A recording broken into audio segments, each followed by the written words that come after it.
Am I the a-hole for refusing to give my ex-stepmom more money from my late father's estate and cutting her off after she and my stepsister turned his death into a cash grab and a public takedown?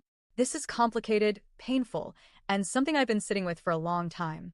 I've questioned myself endlessly, and now I need an outside perspective. I, 27F, lost my dad to cancer in 2022. It happened fast, too fast. Our relationship wasn't perfect. We had our ups and downs, but I was still his only biological child, and despite everything, we had a connection that ran deep. Before he passed, he finalized his will. I was named the sole beneficiary, except for one portion. He gave a $20,000 lump sum to his ex-wife, my former stepmom, Renee. That was his decision, and I respected it. I didn't challenge it, even though their divorce had been finalized almost 10 years before he died. I figured maybe it was guilt, sentimentality, or his way of tying up loose ends. And that should have been the end of it. But it wasn't. The day after he died, literally the next morning, I woke up to chaos. Renee's daughter, my former stepsister, I'll call her Tara, had posted a long, graphic, and emotionally loaded message on Facebook accusing my father of sexually abusing her when she was younger. It was devastating to read. Shocking. Not because I had any prior knowledge of something like that, but because of the timing, the very public platform, and the sheer intensity of it. It didn't feel like disclosure. It felt like a weapon. I was blindsided.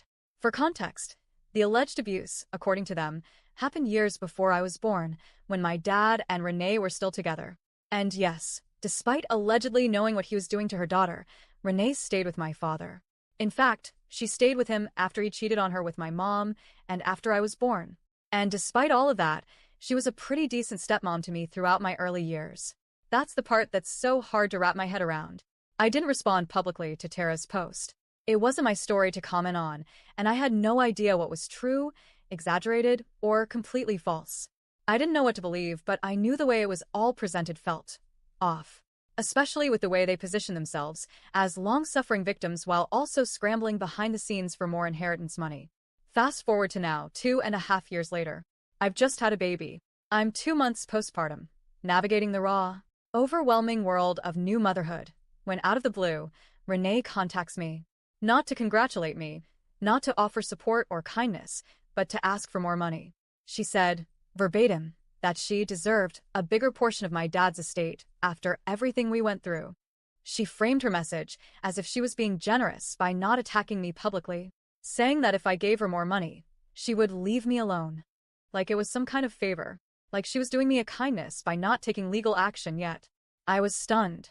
This woman had already received $20,000 from my dad's estate, which was a gesture he chose to make despite their being divorced for nearly a decade. She had her opportunity to make financial claims during their divorce.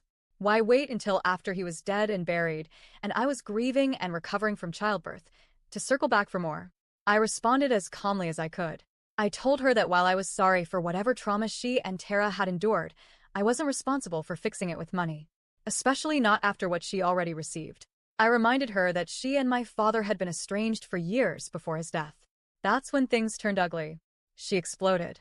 She sent me a long, hate-filled message accusing me of siding with a predator, denying Tara's pain, and being selfish and greedy. She said I was just like my mother, who she claimed trapped my dad by getting pregnant with me. For the record, my parents' relationship was messy, but trapped? Really?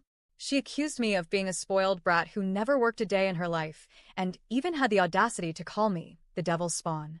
She claimed she and my dad weren't really divorced, insinuating that she had been more of a wife to him than anyone else, and therefore entitled to his estate.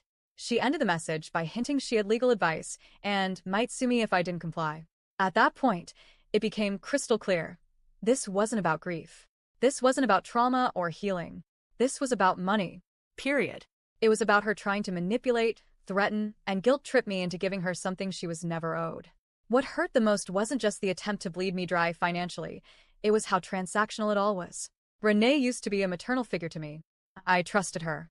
I loved her at one point. And now here she was, essentially blackmailing me for money in exchange for silence. It was disgusting. I told her I was done. I told her she'd already gotten more than she was owed, that I wouldn't be intimidated by threats of lawsuits, and that I wanted no further contact. I blocked her. But the drama didn't end there. A week later, Tara messaged me. She said I was being cold, cruel, and heartless. That if the abuse allegations were true, I should show more compassion. That by denying her mother more money, I was re-traumatizing them both. And honestly, I was torn. Because if what Tara said about my father was true, then I understand the pain, the rage, the lifelong trauma. But using that trauma to shame, manipulate, and guilt me into financial support, after receiving money already, feels incredibly wrong. It feels like they're exploiting a tragedy, my dad's death, and my vulnerability, grief, and postpartum recovery, to get what they want. That doesn't feel like justice. That feels like cruelty.